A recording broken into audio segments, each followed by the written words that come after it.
लोकसभा चुनाव से पहले विपक्ष की मुश्किलें बढ़ती जा रही है। विपक्षी नेता समझ ही नहीं पा रहे हैं कि मोदी से मुकाबला कैसे करें। विपक्षी नेताओं को भी पीएम मोदी के नेतृत्व पर ही भरोसा है।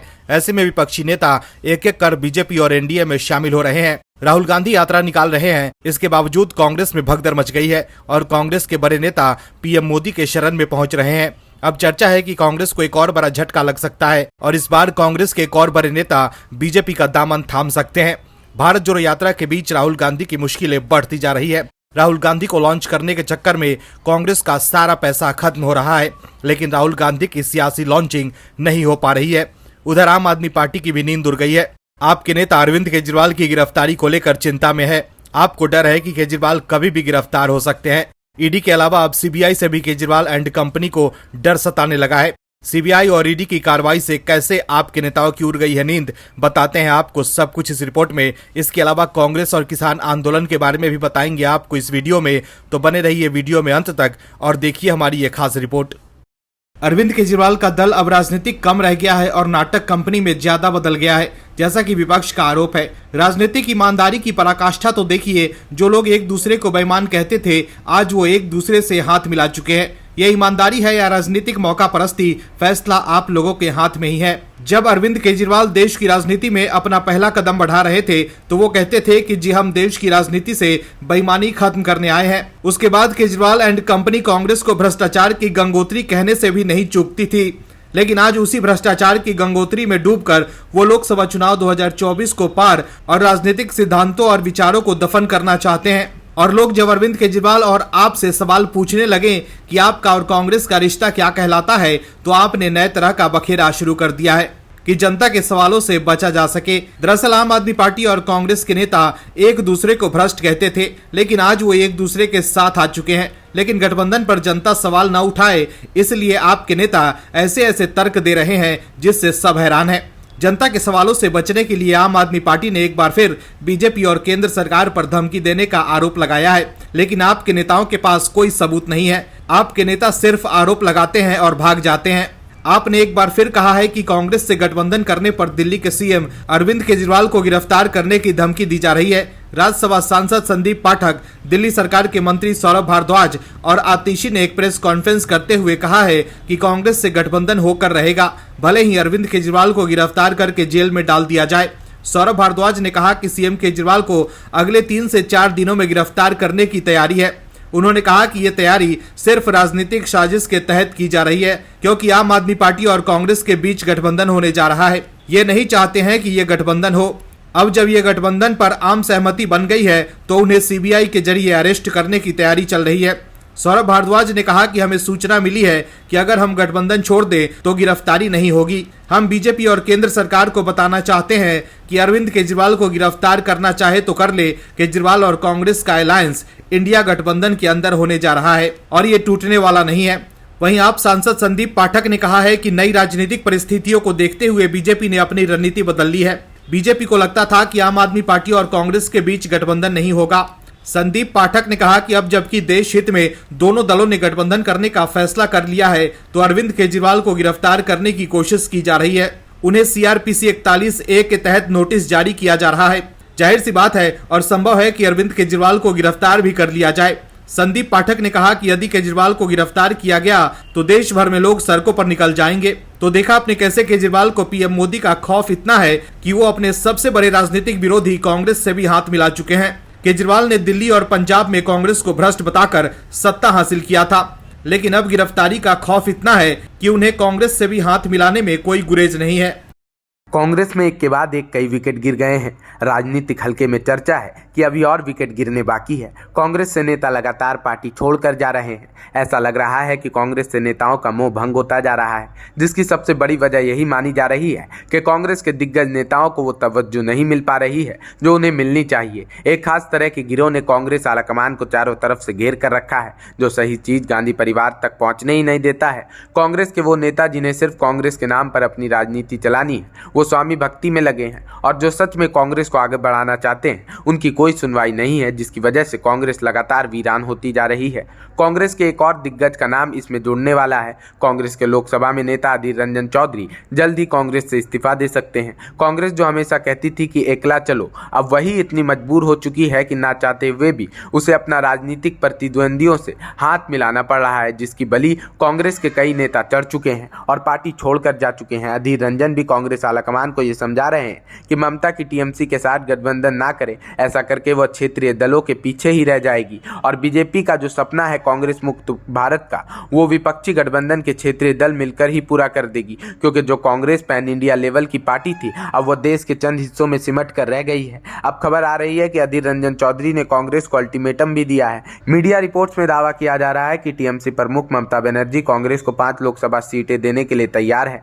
इससे पहले ममता ने कांग्रेस को 2 सीटों पर लड़ने का ऑफर दिया था। तब कांग्रेस के लोकसभा सांसद अधीर रंजन चौधरी ने कहा था कि हम भिखारी नहीं है। अब चर्चा है कि टीएमसी और कांग्रेस का गठबंधन होने पर अधीर रंजन पार्टी छोड़ सकते हैं। मीडिया रिपोर्ट्स की माने तो अधीर रंजन चौधरी ने कांग्रेस आलाकमान तक ये मैसेज भी पहुंचा दिया है कि ममता से गठबंधन हुआ तो पार्टी छोड़ देंगे। ऐसा दावा किया जा रहा है कि अधीर रंजन चौधरी बीजेपी में शामिल हो सकते हैं। अधीर रंजन चौधरी ममता बनर्जी पर हमलावर रहते हैं। उन्हें कई बार ममता सरकार पर हमला बोला है। टीएमसी और कांग्रेस के बीच गठबंधन नहीं होने की वजह अधीर रंजन चौधरी को भी माना जा रहा था। अब सवाल है कि क्या ममता बनर्जी से गठबंधन के लिए क्या कांग्रेस अधीर रंजन चौधरी को खोने के लिए तैयार है? संदेश खाली मामले पर भी कांग्रेस के सभी नेता चुप थे, लेकिन बीजेपी के साथ साथ अधीर रंजन चौधरी भी ममता सरकार के खिलाफ मोर्चा खोले हुए थे और अब भी अधीर रंजन चौधरी टीएमसी पर हमलावर हैं। वहीं टीएमसी के नेता अधीर रंजन चौधरी पर टीएमसी को बदनाम करने की कोशिश करने का आरोप लगा रहे हैं। तो देखा आपने कैसे अधीर रंजन चौधरी और टीएमसी के बीच तल्खियां बढ़ती जा रही है। अब अधीर बाबू कांग्रेस छोड़ते हैं या नहीं ये तो वक्त ही बताएगा, लेकिन अगर ऐसा होता है तो कोई हैरानी नहीं होनी चाहिए, क्योंकि हाल के दिनों में मिलिंद देवड़ा, अशोक चौहान और बाबा सिद्दीकी जैसे कांग्रेस के दिग्गज नेता पार्टी छोड़ चुके हैं। वहीं इससे पहले ज्योतिरादित्य सिंधिया, गुलाम नबी आजाद, कपिल सिब्बल, प्रियंका चतुर्वेदी, जितिन प्रसाद, हार्दिक पटेल और हेमंत विश्व शर्मा भी कांग्रेस छोड़ चुके हैं। जहां एक तरफ पंजाब के कथित किसान विपक्ष का एजेंडा आगे बढ़ा रहे हैं, तो वहीं किसानों के मन में पीएम मोदी के लिए खटास भी साथ के साथ भरी जा रही है। जैसा कि अभी एक वायरल वीडियो में कथित तौर पर एक किसान नेता के द्वारा कहते सुना भी गया था कि किस तरह से किसान नेता कह रहे थे कि पीएम मोदी की मजबूत राजनीतिक छवि को गिराना है। किसान देश के विपक्ष के राजनीतिक एजेंडा का शिकार हो चुके हैं। किसान कह रहे हैं कि पीएम मोदी की सरकार एमएसपी पर गारंटी दे, लेकिन वो ये समझ ही नहीं पा रहे हैं कि पीएम मोदी लगातार किसानों के भले के लिए ही काम कर रहे हैं। उनकी नीतियों में किसानों का सर्वोच्च स्थान है। मोदी सरकार किसानों के लिए कोई भी नीति बनाती है तो उसके केंद्र में रहता है कि कैसे भी करके किसानों को आर्थिक फायदा मिले, फिर चाहे किसानों को सम्मान निधि का लाभ देना हो या फिर किसान बेहतर खेती कर सके, इसके लिए राज्यों में किसानों की मदद के लिए रिसर्च लैब खोलने की बात हो। किसानों के लिए बीजेपी की सरकार लगातार बड़े फैसले ले रही है और एक बार फिर बीजेपी की सरकार ने किसानों के लिए बड़ा फैसला लेकर आंदोलनकारियों की बोलती बंद कर दी है। इसके साथ ही अब विपक्ष की टेंशन भी बढ़ गई है। एक बार फिर पीएम मोदी ने बता दिया है कि कैसे उनके मन में किसानों के लिए कितनी आत्मीयता है। दरअसल पंजाब के हजारों आंदोलनकारी किसानों के दिल्ली चलो मार्च के बीच पीएम मोदी ने गिनाया है कि किस तरह से उनकी सरकार अन्नदाताओं के लिए एक के बाद एक फैसले ले रही है। अमूल ब्रांड के मालिकाना हक वाले गुजरात सहकारी दूध विपणन महासंघ के स्वर्ण जयंती समारोह पर हजारों लोगों को संबोधित करते हुए पीएम मोदी ने कहा कि उनकी सरकार का लक्ष्य छोटे किसानों की जिंदगी को बेहतर करना है। उन्होंने ग्रामीण अर्थव्यवस्था को देश की रीढ़ बताते हुए इसमें पशुपालन के योगदान की सराहना की। पीएम मोदी ने अमूल की तारीफ करते हुए देश का सबसे अच्छा ब्रांड बताया। पीएम मोदी ने किसानों और पशुपालकों के लिए अपनी सरकार के फैसले का जिक्र करते हुए कहा कि हमारा फोकस छोटे किसान का जीवन कैसे बेहतर हो, पशुपालन का दायरा कैसे बढ़े, पशुओं का स्वास्थ्य बेहतर कैसे हो, गाँव में पशुपालन के साथ ही मछली पालन और मधुमक्खी पालन को कैसे प्रोत्साहित किया जाए, इस पर है। वहीं हरियाणा सरकार ने किसानों को लेकर बजट में बड़ा ऐलान किया है। हरियाणा सरकार ने बजट पेश करते हुए ऐलान किया है कि राज्य के सभी किसानों के कृषि लोन पर ब्याज माफ की जाएगी। सितंबर 2023 तक लिए गए कर्जों पर ब्याज माफ होगा। इसके अलावा यदि किसी पर कोई पेनाल्टी लगी है तो वो भी नहीं देनी होगी। ये सुविधा इस साल मई तक चलेगी। उसके बाद जो भी ब्याज या पेनल्टी नए सिरे से लगेगी वो देनी होगी। तो देखा आपने कैसे बीजेपी किसानों को राहत देने के लिए लगातार फैसले ले रही है। अब सवाल है कि विपक्ष जो आंदोलनकारियों को भड़काने का काम कर रहा है, उसकी सरकार किसानों के लिए क्या कर रही है। पंजाब में आम आदमी पार्टी ने किसानों से कई वादे किए थे कि हम सत्ता में आएंगे तो आपके लिए ये करेंगे, लेकिन क्या आपकी सरकार ने वो वादे पूरे किए हैं, ये बड़ा सवाल है। लेकिन हरियाणा की बीजेपी सरकार ने किसानों को बड़ी राहत देकर विपक्ष को करारा जवाब दिया है। लेकिन क्या पंजाब में भगवंत मान की सरकार किसानों के लिए कोई बड़ा ऐलान करेंगे या पंजाब के किसानों को केंद्र सरकार के खिलाफ आंदोलन करने के लिए छोड़ देंगे? पश्चिम बंगाल के संदेशखाली में हुए कांड को लेकर ममता सरकार बैकफुट पर है और कोर्ट से भी ममता बनर्जी के लिए लगातार बुरी खबर आ रही है और अब पीएम मोदी भी एक्टिव हो गए हैं। ऐसे में सवाल उठ रहा है कि क्या बंगाल में कुछ बड़ा होने वाला है। लगातार ये मांग की जा रही है कि केंद्र सरकार बंगाल में राष्ट्रपति शासन लगाए और अब बंगाल में राष्ट्रपति शासन की मांग के बीच पीएम मोदी एक्शन में आ गए हैं, जिससे ये सवाल उठने लगा है कि क्या पीएम मोदी बंगाल को लेकर कोई बड़ा फैसला तो नहीं लेने जा रहे हैं। दोस्तों, विपक्ष लगातार मोदी सरकार पर हमलावर रहती है कि कलम और कैमरा पर पहरा है, मीडिया को अपना काम ठीक से नहीं करने दिया जा रहा है। दोस्तों, विपक्ष मोदी सरकार पर लगातार हमलावर रहता है कि उन्होंने लोकतंत्र को अपना गुलाम बना लिया है। मीडिया पर मोदी सरकार लगातार नजर बनाए हुए है। सरकार का ऐसा दबाव है समाचार संस्थानों पर कि वो लगातार सिर्फ विपक्ष से ही सवाल पूछती रहती है।